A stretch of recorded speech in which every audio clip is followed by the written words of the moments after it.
여러분은 어떤 별명을 가지고 사셨는지 모르겠어요. 여러분 어렸을 때 우리 친구들이 부르는 별명들이 있잖아요. 저를 부르던 별명 중에 하나가 기어서입니다. 기어서. 왜 기어서인가?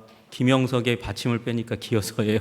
그래서 예전에 그렇게 워드 플레이 할 때 그래서 기어서 뭐 그런 얘기 했는데, 그 얘기를 듣고 보니까 어렸을 때 기어 다니던 기억이 있어요. 어떻게 기어 다니던 기억이 있냐 하면 초등학교 때 너무나 힘들어 가지고 조퇴를 했거든요.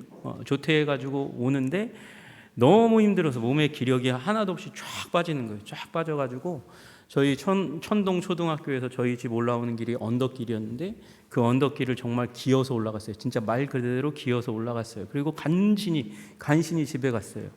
왜 그랬냐? 왜 몸이 쫙 빠지고 기력이 없고 힘이 없었냐면 그때 연탄가스 마셨거든요. 그래가지고 몰랐어요. 며칠 동안 마시다가 어느 날 맨 마지막 날 그 제 방에서 잠을 자다가 뛰쳐나왔어요. 뛰쳐나와서 그래서 어머니 이제 이불을 깁던 그 겨울 이제 들어갈 때쯤이었거든요. 거기에 풀썩 엎어지는 일이 일어나서 개근상도 못하고 연탄가스 때문에 죽을 뻔한 일이 있습니다. 기어서, 제 별명을 생각할 때마다 정말 기어서 그렇게 다닐 정도로 힘없어서 연탄가스 중독돼서 죽을 뻔했던 이 인생을 하나님께서 살려주셨구나, 그런 은혜의 간증이 있어요. 은혜스러운 그런 기억이 있습니다. 여러분, 여러분의 별명은 어떠세요? 여러분, 이 오늘 본문의 주인공인 예레미야도 별명이 참 많아요. 별명이 참 많은데 그 중에 하나가 열방의 선지자입니다. 열방의 선지자, 그러니까 그 이스라엘 주위에 있는 수많은 나라들에 대해서 선지 사역을 펼치도록 하나님께서 부르셨어요. 보라, 내가 오늘 너를 여러 나라와 여러 왕국 위에 세워라고 말씀하시거든요.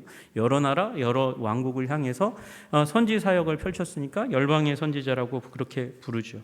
그러나 또한 그의 별명 중에 하나는 총각 선지자입니다. 결혼을 못해요. 결혼을 왜 못하냐?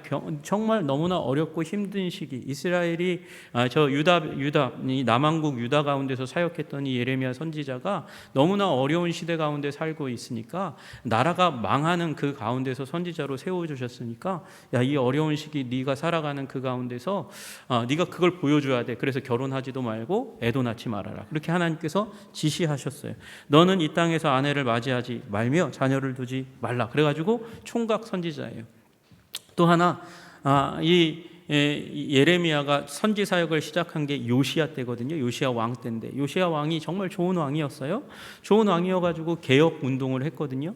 여호와 신앙을 세우고, 그리고 우상 숭배 부분을 이제 멸하고, 그리고 사회를 바르게 하는 그 개혁 운동을 일으켜 갔는데, 그 아들들이 하나같이 너무나 바보 같고 자기 중심적이어가지고 우상 숭배하고 여호와 신앙을 떠나고, 사회적인 질서를 지켜야 될 왕이 사회적인 질서를 다 무너뜨리는 그 가운데 있어요. 그러니까 어떻게 됩니까? 골든타임이 지난 거예요. 골든타임이 지나서 남유다를 이제 왕국을 멸해야 되겠다, 하나님이 그렇게 판단해 내렸으니까 그 심판의 메시지를 남유다 가운데 전하는데, 그걸 이스라엘의 이 남유다의 왕들이, 백성들이 좋아할 리가 없죠. 좋아할 리가 없어요. 그리고 본인 자신도 그걸 좋아할 수가 없는 거죠. 나라 망하는 그 일 가운데 선지자로 세웠으니 얼마나 가슴이 아픕니까? 그래서 그는 눈물 뿌리면서 이 선지 사역을 감당했어요. 그래서 눈물의 선지자라고 불리웁니다.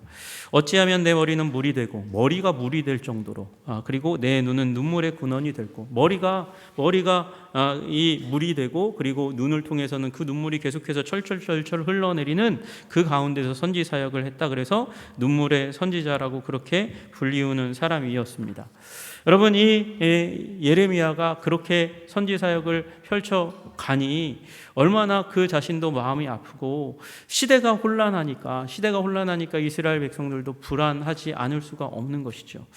그 가운데서 우리는 지난주의 말씀을 기억해야 돼요. 다윗의 시편 23편, 예레미야 23장인데 시편 23편, 거기 그곳에 적혀 있는 대로 여호와는 선하심과 인자하심으로 이스라엘 백성들을 돌보는 선한 목자라고 그렇게 말씀하셨는데, 여호와가 나의 목자이시면 부족함이 없으리라고 그렇게 얘기했고 내 잔이 넘치나이다 그렇게 얘기했는데, 아니 지금 이 예레미야라고 하는 선지자는 뭐라고 얘기하냐면 저 갈대아 사람이, 바벨론 사람이 침투해 올 것입니다.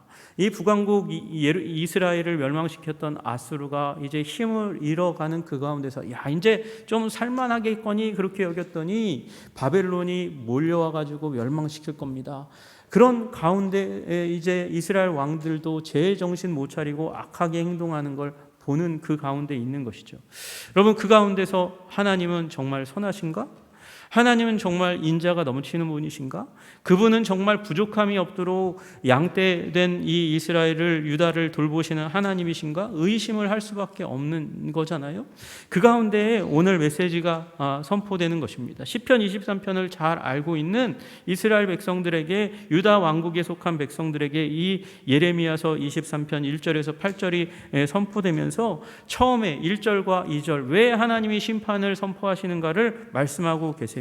여러분, 우리가 이 본문 말씀을 읽을 때 우리 한글로 번역된 걸 읽으니까 여호와의 말씀이니라 이렇게 먼저 가는 것 같지만, 여러분 원래 이 말씀의 시작은 어떻게 시작하냐면 화 있으리라 목자에게 멸하며 흩어지게 하는 양떼들을 이렇게 되어요. 화 있으리라 누구에게요? 목자들에게. 목자들이 어떤 목자예요? 멸하고 흩어지는, 몰려 양떼를, 그렇게 얘기하면서 목자에게 화가 있을 것이다 그렇게 선포하고 있어요. 여러분, 여기 얘기하는 목자는 어떤 존재들입니까? 여기 얘기하는 목자들은 바로 왕들을 얘기하는 거예요. 왕들. 역대 이 요시야 이후의 왕들에 대해서 얘기하는 것입니다. 여러분, 사울에게 사무엘이 왕으로 위임하면서 그렇게 얘기해요. 내가 내 백성 이스라엘 목자가 되며 내가 이스라엘의 주권자가 되리라. 뭐가 되도록이요? 사울을 왕 삼을 때 이스라엘의 목자가 되도록, 주권자가 되도록 그렇게 위임했어요. 목자는요, 왕을 얘기하는 거예요. 그리고 이 왕 옆에서 권세를 부리는 사람들도 이 목자들이라고 이 22장 가운데서는 얘기하고 있어요. 그 앞에 장 가운데 얘기하고 있어요. 여러분, 이 목자들 누구라고요? 왕들이라고요. 왕들이 너무나 못됐기 때문에 그래서 멸한다 말씀하시는 거예요. 내 목장의 양떼를 멸하며, 이들이 이 목자들이 무슨 잘못을 했냐면, 왜 화를 당하냐 하면 양떼를 멸하며 흩어지게 했기 때문이다 그렇게 말씀하세요. 그리고 2절에도 너희가 내 양떼를 흩으며 몰아내고 돌보지 아니하였다 그러면서 이제 그 목자들에게 화가 임할 것이고 그로 말미암아 목자들의 양떼도 고생하는 일들이 일어날 거라고 말씀하시는 것이죠. 여러분, 이 왕들의 이름을 우리는 기억해야 됩니다. 그 왕들이 누구냐? 요시야 이후에 여호아스와 여호야김과 여호야긴 그리고 시드기야, 이 네 사람이 요시야 이후의 왕들인데 그 내용이 이 22장과 21장에 계속해서 나와 있어요. 여러분, 그들이 어떻게 악한 행동을 했기에 이 양떼들을 흩고 멸하게 하는 일들을 했을까요? 여러분, 먼저 그 다음 왕이었던 여호아하스에 대해서 하나님께서 말씀하시는데, 이 여호아하스는 우리 22장 8절과 9절을 보니까 여러 민족들이 이 성읍으로 지나가며 서로 말하기를 여호와가 이 큰 성읍에 이같이 행함은 어찌 됨인고. 이 큰 성읍 예루살렘 얘기하는 거거든요. 예루살렘이 파멸되고 무너지고 깨지고 부서지고 박살냈다는 거예요. 그걸 보고 사람들이 왜 이 예루살렘 성이, 이 큰 성이 이렇게 됐을까? 이렇게 의문을 가지면 사람들이 뭐라고 대답할 거냐면, 이는 그들이 자기 하나님 여호와의 언약을 버렸다. 첫 번째. 두 번째, 다른 신들에게 절하고 그를 섬긴 까닭이라. 우상 숭배했다는 거예요. 우상 숭배하는 일이 일어났다. 이게 사실은 4명 왕들의 공통점입니다. 공통점이에요. 그래서 그 다음 왕이었던 여호아하스는 우리 22장 12절에 보는 대로 잡혀간 곳에서 그가 거기서 죽으리니 이 땅을 다시 보지 못하리라. 그런 이 심판을 받게 될 것이라고 그렇게 말씀하세요. 이 사람은요, 여호아하스는요, 악한 일을 하려고 했는데 죽은 사람이에요. 3개월밖에는 왕 노릇하지 못했어요. 그 다음 여호야김은 어떻게 행했냐, 행했기에 양떼들을 흩고 멸하는 일을 했느냐 하면 그게 13절부터 19절까지의 내용이거든요. 19절에 보시면 그가 누구냐? 18절에 여호야김이에요. 그가 끌려 예루살렘 문 밖에 던져지고 나귀같이 매장함을 당하리라. 나귀같이 매장당하는 건 도대체 무슨 의미예요? 장례식 못 치를 만큼 비참하게 죽을 거라고 얘기하시는 거예요. 그런데 그가 어떻게 행동했기에 양떼들을 흩고 그리고 멸하였느냐 보니까 16절과 17절. 그는 가난한 17절에 그러나 내 두 눈과 마음은 탐욕과 무지한 피를 흘림과 압박과 포악을 행하려 할 뿐이니라. 여호야김이 뭐 했냐? 두 눈과 마음은 탐욕으로 가득 차 있었고 탐욕을 이루어내기 위해서 무죄한 백성이 피를 흘리도록 하는 일을 했고 압박했고 포악을 행했다. 약자들을 향해서 조금도 자비가 없고 그 약한 자들을 향해서 압제하는 목적이 뭐냐? 내 이익을 위해서, 탐욕을 채우기 위해서 그렇게 했다, 그렇게 말씀하시는 거예요. 그 탐욕의 내용이 뭐냐? 13절에 보니까 다락방 지었다는 거예요. 백향목 궁을 지어 냈다는 것입니다. 자기의 집을 크게 짓기 위해서 약자들, 백성들을 쥐어짜는 거예요. 오징어도 이렇게 쥐어짜면 기름이 나온다면서요. 그런 식으로 백성들을 쥐어짜는 일들을 했다는 것이죠. 24절부터는 여호야김의 아들 고니야에 대해서도 심판에 대해서 얘기해요. 거기는 바벨론에 끌려가가지고 다시 돌아오지 못하게 될 것이다, 그렇게 얘기하고, 그리고 여호야긴에 임한 심판의 내용은 뭐냐면 30절에 다윗의 왕위에 앉아 유다를 다스릴 사람이 다시는 너에게서 태어나지 않을 거다. 왕권이 네 아들 왕되지 못해. 그리고 끊어버리는 거예요. 그래서 형제에게로 그 다음 왕권이 넘어갑니다. 그 사람이 시드기야예요. 시드기야는 여호와는 의로우시다라는 의미를 가지고 있는 사람인데, 그 사람 특별히 문제가 있으니까 21장의 심판에 대해서 얘기해요. 여러분, 이 사람도 마찬가지예요. 똑같이 우상 숭배하는 일을 허용했고 강화시켰고, 그리고 그 전에 왕들과 마찬가지로 요시야 자신의 아버지와 달리 약자들이 손해보는, 그리고 아프고 피눈물 흘리는 그런 정치 행태를 행하게 되니까 반드시 심판하겠다고 말씀하세요.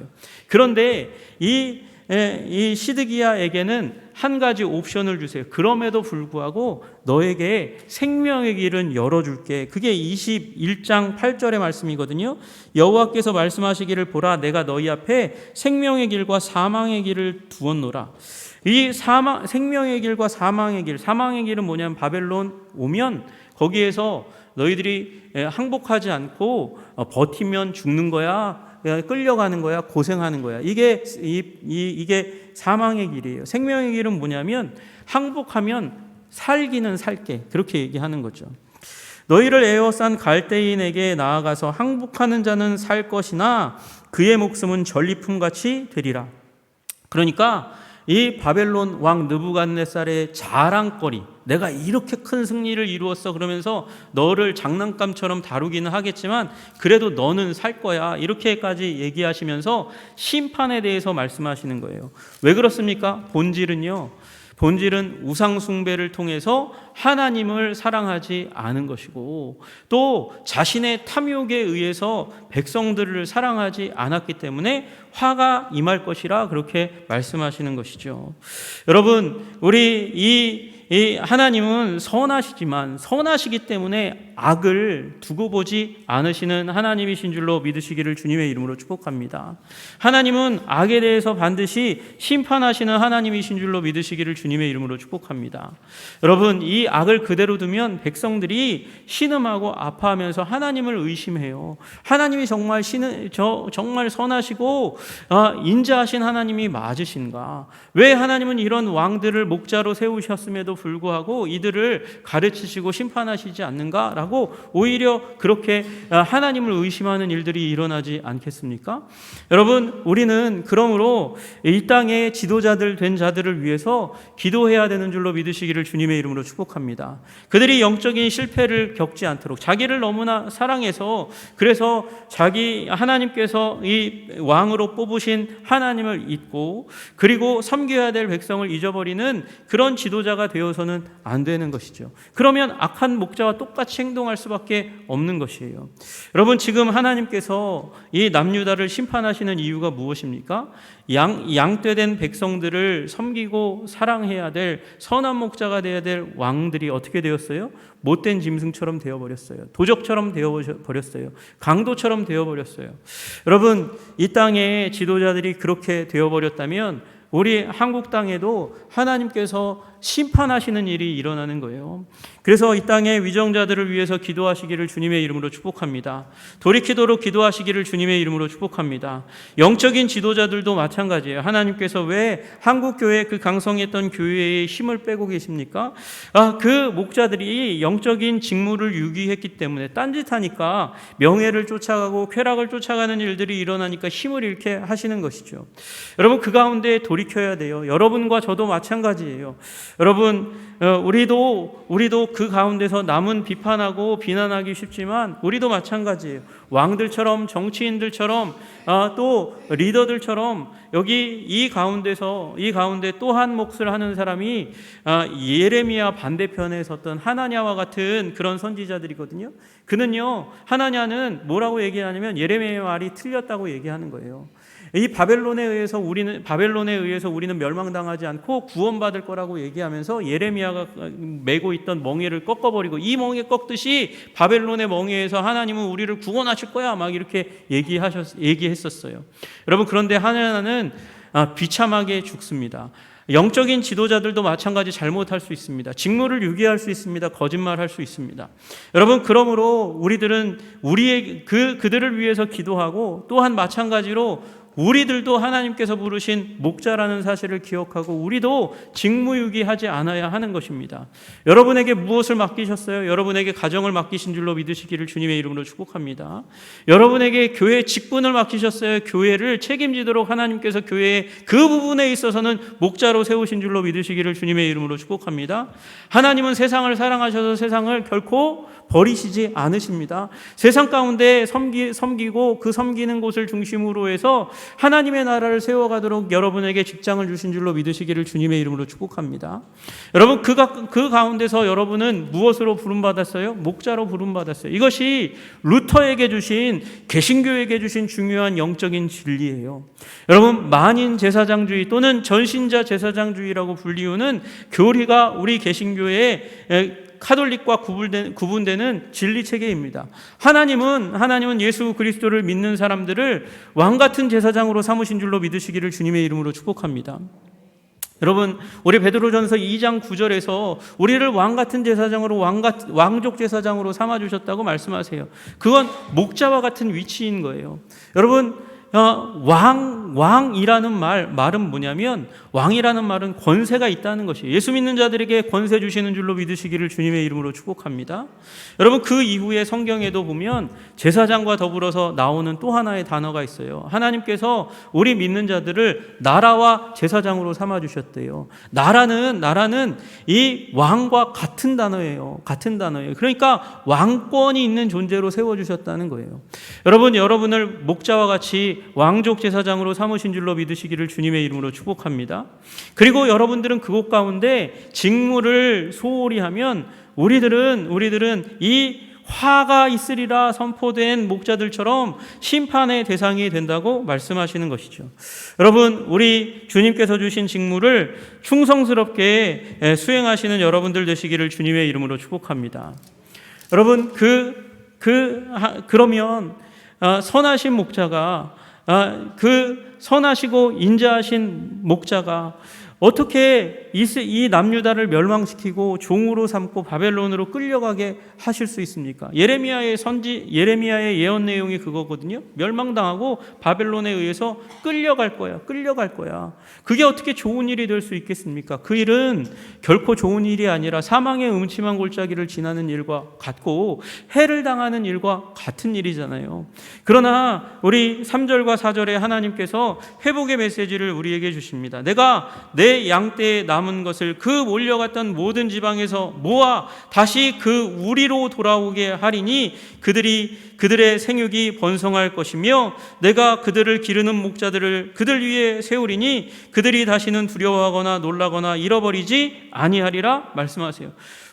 구원과 회복의 메시지를 전하고 계신 것이죠. 끌려갔던 그곳 바벨론에서 남은 자들을, 렘넌트를, 그 믿음을 가지고 끝까지 믿음을 지키며 바벨론에서 여호와 신앙을 지켰던 사람들을 하나님께서 그 몰려갔던 거기에서 다시 돌아오게 하시겠다. 어디로요? 그 우리로, 본가 목장으로 돌아오게 하듯이 이 가나안 땅으로 내가 너희들을 돌아오게 할 것이고, 돌아올 뿐만 아니라 생육하고 번성하는 일을 허락하겠다 말씀하시는 것이에요. 여러분, 우리 하나님은 그냥 한 곳에만 머무르게 하시는 하나님이 아니세요. 사망의 음침한 골짜기를 지나고 해가 있을 것 같은 그곳을 지나서 고원 목장에 가서 거기서 먹고 마시며 더 튼튼한 양이 되어서 돌아오게 하시는, 소생케 하시는 하나님이신 줄로 믿으시기를 주님의 이름으로 축복합니다. 제 길로 갔다 할지라도, 자기 소견에 옳은 길로 가서 광야에서 죽을 뻔한 그 양을 찾고 찾아서 다시 돌아오게 하면서 목자는 양과의 돈독한 관계를 형성하고 그 양이 다시는 목자에게서 떠나지 않도록 그 아름다운 인격을 보이시는 선하고 의로운 목자인 줄로 믿으시기를 주님의 이름으로 축복합니다. 여러분, 이것이 주님께서 바벨론 유배 생활을 허락하신 이유예요. 가면서 남은 자들이 믿음이 더욱더 강력해지고 그리고 견고해져서 돌아오게 된다는 것이죠. 고원 목장에 가고 그리고 잃어버려졌다가 돌아오면서 양은 목자의 진가를 깨닫게 되는 것이에요. 여러분, 마찬가지로 이 바벨론 생활을 통해서 하나님은 이스라엘 백성에게 더 위대한 하나님으로 드러나게 하신 줄로 믿으시기를 주님의 이름으로 축복합니다. 누구를 통해서요? 다니엘을 통해서 그 일을 하시는 거예요. 하나님께서 또한 에스더를 통해서 그런 일들을 감당하시고 더 위대하고 아름다운 왕으로, 목자로 이스라엘 백성들 가운데 드러나고 나타나는 것이죠. 여러분, 그리고 하나님께서는 또한 더불어서 목자들을 너희 위에 주겠다, 그렇게 말씀하세요. 목자들, 선한 목자들을 주시겠다고 말씀하시는 거예요. 그들이 다시는 두려워하거나 놀라거나 잃어버리지 아니하리라. 두려워하거나 놀라거나 잃어버리지 않는다. 여러분, 이제 이 양떼는 완전한 보호 가운데 있다고 얘기하는 것이죠. 여러분, 우리 처음에 시편 23편을 시작할 때에 양떼들은요, 사망의 음침한 골짜기가 너무나 커 보였어요. 해가 너무나 더 커 보였어요. 가는 길 가운데 사망의 음침한 골짜기를 지났으면 올 때에 사망의 음침한 골짜기를 지나오지 않겠습니까? 똑같이 지나오죠. 해당할 위험 가운데 내려오는 거예요. 내려옴에도 불구하고 그때의 양들은 더 강력한 내면 세계를 갖추어서 선하심과 인자하심이 나를 따르리니 라고 고백하는 양들이 되겠다고 말씀하시는 것처럼 이제 그 일들을 겪어가면서 여러분, 그 이스라엘 백성이 돌아오면서 두려워하거나 놀라거나 잃어버리지 않는 일들이 여호와의 은혜의 일과 그들이 세운 목자들을 통해서 일어나게 될 것이라고 하나님께서 말씀하시는 거예요. 여러분, 우리 4절에 이 두려워하거나 놀라거나 잃어버리지 않게 되는 확신이 여러분과 제 안에 충만하게 되시기를 주님의 이름으로 축복합니다. 여러분, 중요한 건 하나님께서 이 일을 이루기 위해서 바벨론 포로되는 것을 허락하시는 거예요. 여러분, 반대로 얘기하면 여러분과 저의 삶 가운데 환난과 어려움과 고난이 있어요. 사망의 음침한 골짜기를 지나는 것과 같은 두려운 일들이 우리 삶 가운데 있어요. 왜 그렇습니까? 목자와의 관계를 더 강력하게 만들어가서 떨어지지 않도록 하기 위해서 그것을 허락해 주시는 것이죠. 여러분, 그걸 배우지 않으면 여러분의 삶 가운데는 사망의 음침한 골짜기가 계속되는 거예요. 목자는 목자의 목적을 이루지 못했으니까요.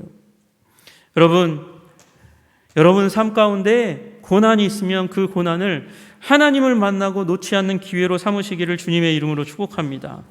하나님은 그 일을 이루기 위해서, 목자와의 완벽한 관계를 이루기 위해서 그 일을 행하실 뿐만 아니라 바벨론에는 이 목자들을 세우기 위해서 갔다 오게 하신다고 말씀하세요. 여러분, 이 목자들은 누구일까요? 느헤미야와 학개와 에스라와 같은 그런 영적이고 정치적인 지도자들 다 얘기하는 걸까요? 여러분, 이 목자들은 누구와 연관되어 있냐면 5절에 나오는 그 다윗에게 한 의로운 가지, 다윗에게서 나는 한 의로운 가지와 연결된 사람이에요. 여러분, 나라는 망합니다. 그래서 여러분 23장 시작하기 전에 22장 마지막에 다윗의 왕위에 앉아 유다를 다스릴 사람이 다시는 없을 것임이라, 이 얘기가 되게 많이 나와요, 예레미야서에. 그러니까 나라 망한다는 거예요. 다윗의 왕권이, 왕위에 앉을 사람이 끊어짐으로 말미암아 끝난다고 얘기하는 거죠. 그런데 갑자기 다시금 또다시 다윗에게서 한 의로운 가지가 드러나고 나타날 것이다, 그렇게 말씀하세요. 여러분, 이분이 누구이십니까? 여러분, 이 이스라엘 백성들은 몰랐어요. 누군지 몰랐어요. 그러나 여러분과 저는 알아요. 누구이십니까? 예수 그리스도인 줄로 믿으시기를 주님의 이름으로 축복합니다. 예수 그리스도 안에서 일어난 목자들을 통해서 양떼들은 안정감을 누리고 잃어버려지지 않는 일들이 일어날 것이라고 말씀하시는 거예요. 여러분, 우리 이 다윗의 의로운 한 가지 예수 그리스도 안에서 여러분 온전한 목자로 세움받으시기를 주님의 이름으로 축복합니다. 여러분에게 맡겨진 영혼들을 인도하고, 여러분의 자녀와 가족을 인도하고, 이웃들을 인도하는, 직장의 동료들을 인도하는 목자들 다 되시기를 주님의 이름으로 축복합니다. 여러분, 그 왕은 어떤 왕일 것이냐? 의로운 한 가지를 일으킬 것이라 그가 왕이 되어 지혜롭게 다스리며 세상에서 정의와 공의를 행할 것이다, 그렇게 말씀하세요. 여러분, 여기 말씀하시는 이제 정의와 공의는 똑같은 말처럼 그렇게 들립니다. 그러나 여러분, 정의는 미슈파트라는 말이에요. 미슈파트는 해야 될 일을 하고 하지 않아야 될 일을 하지 않는 것, 정확하게 그렇게 할 일을 하고 안 할 일을 안 하도록 명확하게 법 적용을 하는 것을 정의라고 얘기합니다. 여러분, 예수님은 정의의 하나님이신 줄로 믿으시기를 주님의 이름으로 축복합니다. 바리새인보다 더 우리를 정의롭게 만드시는 왕이 우리 주 예수 그리스도인 줄로 믿으시기를 주님의 이름으로 축복합니다. 여러분, 근데 바리새인들이 율법을 정확하게 적용한 부분에 있어서 죄가 많다고 해서 그래서 예수님이 싫어하신 게 아니잖아요. 왜 그들을 하나님이 싫어하셨습니까? 그 바리새인들은 잘난 척만 했지 이 섬기는 사람들을 향한 사랑이 별로 없었어요. 교만의 자리에만 있었지 섬김의 자리에는 없었다는 거예요. 여러분, 그 섬김을 말하는 것이 바로 공의입니다. 공의는 정의롭기만 한 게 아니라 위로해서, 세워서, 격려해서 궤도로 돌아올 수 있도록 하는 게 바로 공의예요. 여러분, 그래서 목사는 공의로워야 돼요. 다시 얘기해서 위로와 격려를 잘하고, 그래서 하나님의 양떼로 돌아오게 하는 사람들이 되어야 하는 것이죠. 목사만 그런가요? 여러분도 그렇게 되어야 되는 줄로 믿으시기를 주님의 이름으로 축복합니다. 나는 정확해, 나는 정의로워, 그러고 바른 말만 하는 건 공의롭지 않은 거예요. 여러분, 정의와 공의가 함께 있는 자 되시기를 주님의 이름으로 축복합니다. 여러분, 정의와 공의가 함께 만나려면 되게 어떻게 해야 될까요? 지혜로워야 돼요. 그래서 오늘 본문에 말씀하시는 거예요. 그가 왕이 되어 지혜롭게 다스리며 지혜로움으로 말미암아 정의와 공의를 잘 적용해서 하나님의 양떼를 잘 이끌어 간다는 것이죠. 여러분, 양떼 가운데서 막 도망가고 제 길로 가려고 하고 목자의 음성을 잘 안 들으려고 하는 양에게 공의를 계속해서 베풀면, 정의를 베풀지 않고 공의만 계속해서 베풀면 이 양떼는 결국 잘못 갈 수밖에 없는 거예요. 죽음의 땅 가운데로 갈 수밖에 없는 것이죠. 그러나 이 잘하고 있는데 자꾸 더 잘하라고 하면 어느 날 폭발하는 양이 나올 수 있는 거예요. 여러분, 여러분과 저 다윗의 그 의로운 한 가지, 유일한 가지 예수 그리스도를 붙잡음으로 말미암아 지혜가 생기고 정의와 공의로 사람들을 잘 섬길 수 있는 사람 되시기를 주님의 이름으로 축복합니다. 여러분, 그로 말미암아 유다는 구원을 받겠고 이스라엘은 평안히 살 것이며 그의 이름은 여호와 우리의 공의라 일컬음을 받으리라, 그렇게 얘기합니다. 여러분, 여호와 우리의 공의라고 얘기하는 이름이 사실은 우리 23장의 요 배경 가운데 있는 사람이거든요. 그 사람이 시드기야예요.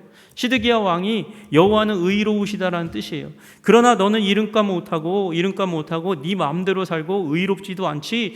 그러나 장차 오시게 될 한 왕이 있어. 다윗의 가지에서 나는 한 왕이 있는데 그분은 정말 너와는 비교 비교가 되지 않는 의로운 왕이시고, 그는 의로운 왕이실 뿐만 아니라 그분을 따르는 목자들을, 그는 목자장이 되셔서 그분을 따르는 목자들을 정의롭고 공의롭고 지혜롭게 하실 왕이야. 그러니 너는 잘난 척하지 말고 여호와 하나님께 머리 숙여, 그렇게 말씀하시는 거예요. 여러분 이 왕을 여러분과 제가 만난 줄로 믿으시기를 주님의 이름으로 축복합니다. 여러분, 예수 그리스도 안에서 지혜를 구하시는 여러분들 되시기를 주님의 이름으로 축복합니다. 정의와 공의를 여러분 우리의 삶 가운데 실현하는 여러분들 되시기를 주님의 이름으로 축복합니다. 여러분, 말미암아 여러분이 섬기는 사람들이 구원을 경험하고 평안을 경험하는 일들이 일어나시기를 주님의 이름으로 축복합니다. 여러분, 우리 6절에 나와 있는 구원은 뭐냐면 좁은 곳에 있다가 넓은 곳에 나가게 되는 것, 그걸 구원이라고 표현한 거예요. 넓어지는 거예요. 이건 속박되었다가 풀려나는 것, 해방을 의미하는 것이죠. 여러분이 예수 그리스도를 모시고 살아감으로 말미암아 여러분이 만나는 사람들이 마음이 넓어지고 삶이 풀려나는 해방을 경험하는 일이 일어나기를 주님의 이름으로 축복합니다. 여기 나와 있는 평안은 더 이상 염려하지 않는다는 것이에요. 염려하지 않는다는 것이에요. 여러분도 염려를 놓으시고 여러분을 만나는 분들도 염려를 놓으시는 은혜가 있으시기를 주님의 이름으로 축복합니다. 여러분, 염려를 어떻게 놓을 수 있습니까? 아무것도 염려하지 말고 다만 모든 일에 기도와 간구로 너희 구할 것을 감사함으로 하나님께 아뢰라. 염려하지 않는 이유는 기도할 수 있기 때문이에요. 기도할 수 있는 이유는 무엇입니까? 그리하면 모든 지각에 뛰어난 하나님의 평강이 그리스도 예수 안에서 너희 마음과 생각을 지키시리라. 여러분, 누구 때문입니까? 하나님 때문, 그리스도 때문인 줄로 믿으시기를 주님의 이름으로 축복합니다. 여러분, 예수 그리스도를 주시기까지 우리를 사랑하신 우리 하나님께서 우리에게 무엇을 공급해 주시지 않을 이유가 있겠습니까? 여러분, 하나님께서 다이아몬드를 주셨으면 다이아몬드를 감싸고 있는 포장하는 포장지를 아끼시겠어요? 예수님을 주셨으니 여러분에게 꼭 필요한 것을 하나님께서 공급해 주실 줄로 믿으시기를 주님의 이름으로 축복합니다. 그러므로 염려하지 않는 거예요. 여러분도 염려를 벗어내시고 여러분의 지혜로운 삶을 통해서 섬기는 사람들도 염려를 벗어나게 하시는 은혜가 임하시기를 주님의 이름으로 축복합니다. 여러분, 우리 하나님은 이 다윗의 한 가지로부터 난 왕, 그리고 그 왕을 강력하게 모시면 모실수록 의로운 목자가 되는 그 목자들에 의해서 하나님은 새 시대를 열겠다고 말씀하시는 거예요. 그 새 시대가 여러분과 저를 통해서 열리시기를 주님의 이름으로 축복합니다. 여러분의 주위에 있는 사람들이 이 은혜를 입으시기를 주님의 이름으로 축복합니다. 그래서 여러분과 저 안에 있는 예수 그리스도를 만남으로 말미암아 세상 가운데 방황하는 사람들이 여호와의 선하심과 인자하심을 맛보았습니다, 고백하는 일이 일어나시기를 주님의 이름으로 축복합니다. 이 얘기를 얘기하면 낭망하는 사람이 있어요. 저도 낭망해요. 저도 낭망합니다. 나 이렇게 살아갈 수 없는 사람일 것 같은데? 그럴 것 같은데? 여러분, 그럴 수 있어요? 여러분을 통해서 하나님의 정의와 공의를 만나게 하고 하나님의 구원과 평강을 만나게 하실 수 있을 만큼 여러분 지혜롭게 살아가실 수 있겠습니까? 어려운 일입니다. 아니, 불가능한 일입니다. 그러나 여러분, 하나님이 하시겠다고 말씀하신 그 말씀을 의지하시기를 주님의 이름으로 축복합니다. 오늘 본문의 말씀 가운데는 5번에 걸쳐서 여호와의 말씀이니라 라고 말씀하고 계세요. 여호와의 말씀이니라. 하나님께서 말씀하시면 그대로 되는 줄로 믿으시기를 주님의 이름으로 축복합니다. 하나님의 말씀은 창세기 1장에 그렇게 되었어요. 여호와께서 말씀하시니, 하나님이 말씀하시니 그대로 되니라. 여러분, 우리가 믿는 믿음은 우리 자신에게서 나오는 게 아니라 여호와 하나님께서 말씀하신 것 때문에 믿는 거예요. 여호와께서 말씀하신데 그렇게 이 하나님께 벌 받을 만한 사람들은 반드시 벌 주고, 정말 그렇게 역사상 그렇게 되었어요. 그리고 여호와의 말씀 그대로 우리 하나님의 백성을 그렇게 이끌어 가시겠다고 하나님께서 약속하셨어요. 그리고 지금 그 권능을 베푸시는 줄로 믿으시기를 주님의 이름으로 축복합니다. 여러분, 이건 단순히 바벨론에서 돌아옴으로 말미암아 종결된 게 아니고 그건 시작일 뿐이에요.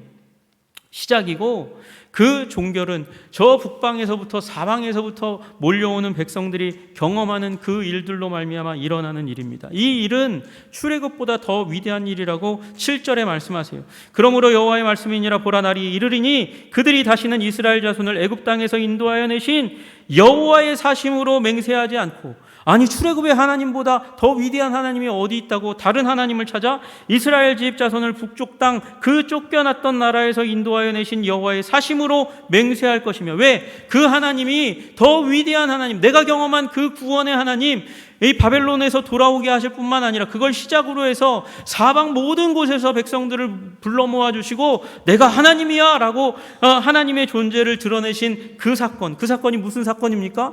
오순절 사건이에요. 오순절 사건. 120명의 사람들이 성령 받았고, 성령 받을 뿐만 아니라 천하각국으로부터 왔던 모든 사람들이 그 방언하는 사람들의 귀에 귀를 기울이다 보니까 그 목소리가 무엇이냐, 그 메시지가 무엇이냐, 하나님의 큰일, 하나님의 큰일, 메가 스토리를, 하나님의 구원 스토리를 듣게 되고, 예수 성령께서 말씀하시는 예수 그리스도를 만나게 된 줄로 믿으시기를 주님의 이름으로 축복합니다. 여러분, 그런데 다 아시다시피 그곳 가운데 메시지를 했던 베드로가 가장 실패했던 사람이었잖아요. 예수님을 부인하고 실패했던 사람이었어요. 지혜롭게 공의와 정의를 베풀지 못하고 구원도 그리고 평안도 전하지 못하는 아주 실격자였지만, 그를 하나님께서 만나시고 예수님께서 만나시고 일으키신 줄로 믿으시기를 주님의 이름으로 축복합니다. 여러분, 그 회복하실 때의 키워드를 우리는 기억해야 돼요. 네가 나를 사랑하느냐. 베드로에게 말씀하셨어요. 네가 나를 사랑하느냐. 여러분, 이 하나님께서 우리에게 주신 직분을 잘 감당하기 위해서 우리가 매일 주님의 임재 앞에 나와서 물어야 될 물음이 있습니다. 주님, 제가 정말 주님을 사랑할까요? 주님, 제가 정말 베드로만큼 주님을 사랑할까요?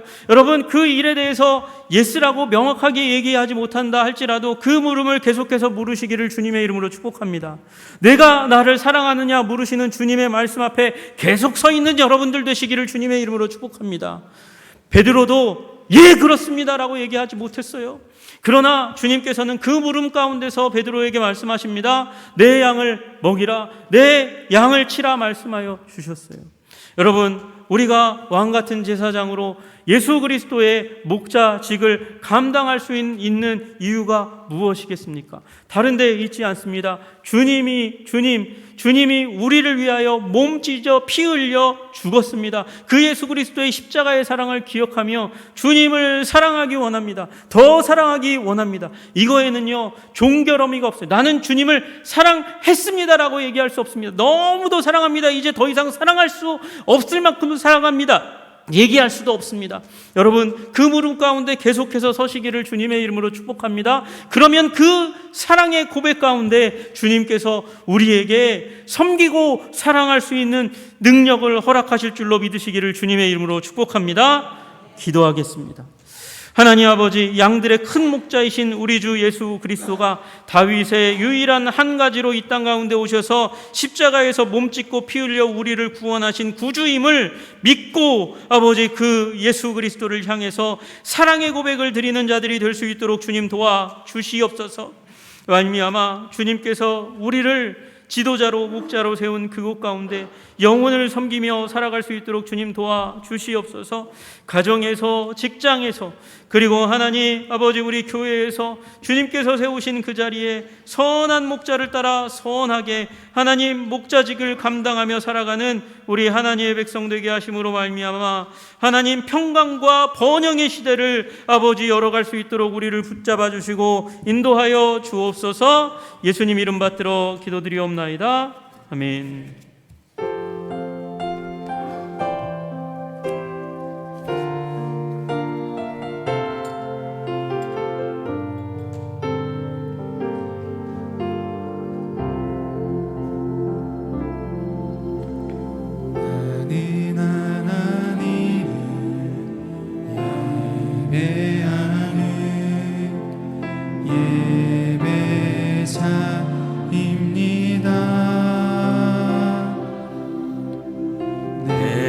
서 있는 곳 어디서나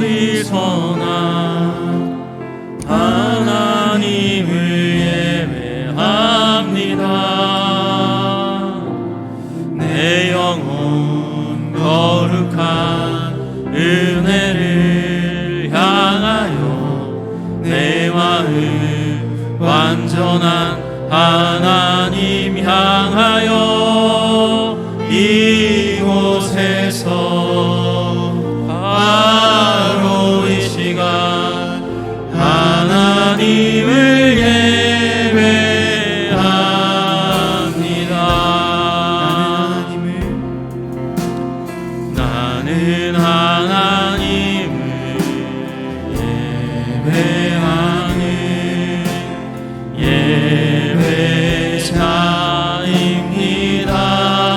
예배자입니다.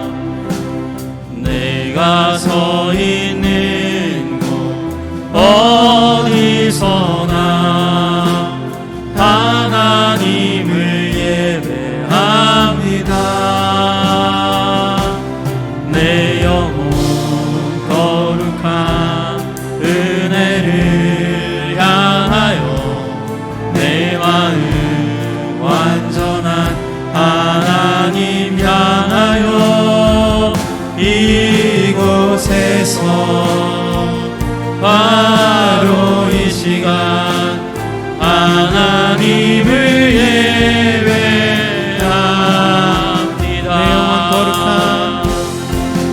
내 영혼 거룩한 은혜를 향하여 내 마음 완전한 하나님 향하여 이곳에서 바로 이 시간 하나님을 예배합니다.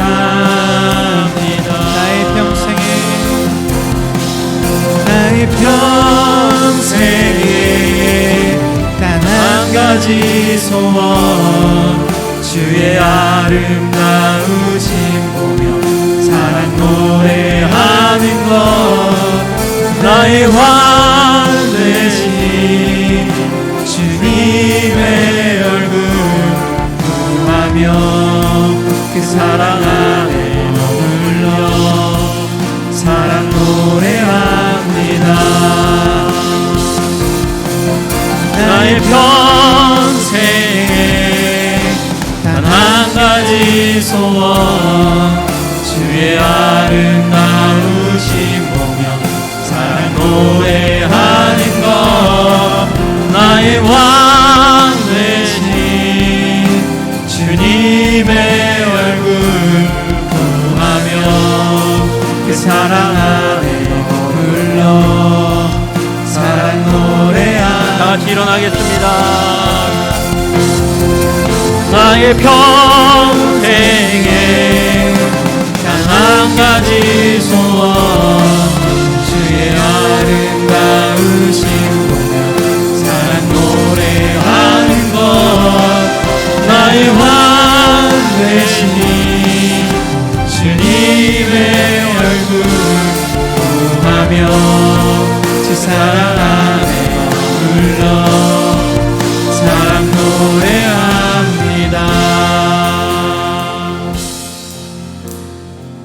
이제는 아버지 하나님의 극진하신 사랑하심과 예수 그리스도의 십자가 부활의 은혜와 성령님의 위로 교통하심이 나를 사랑함으로 말미암아 악한 목자, 도적과 같은 목자가 되는 것을 버리기로 결단하고 하나님을 사랑하고 하나님을 사랑하기에 주님께서 주신 목자직을 감당하며 우리의 이웃과 가족과 교우들을 충만히 사랑하기를 결단하는 우리 한성의 백성들 위에와 이 나라 민족 위에 이제로부터 영원까지 함께 하시기를 간절히 축원하옵나이다.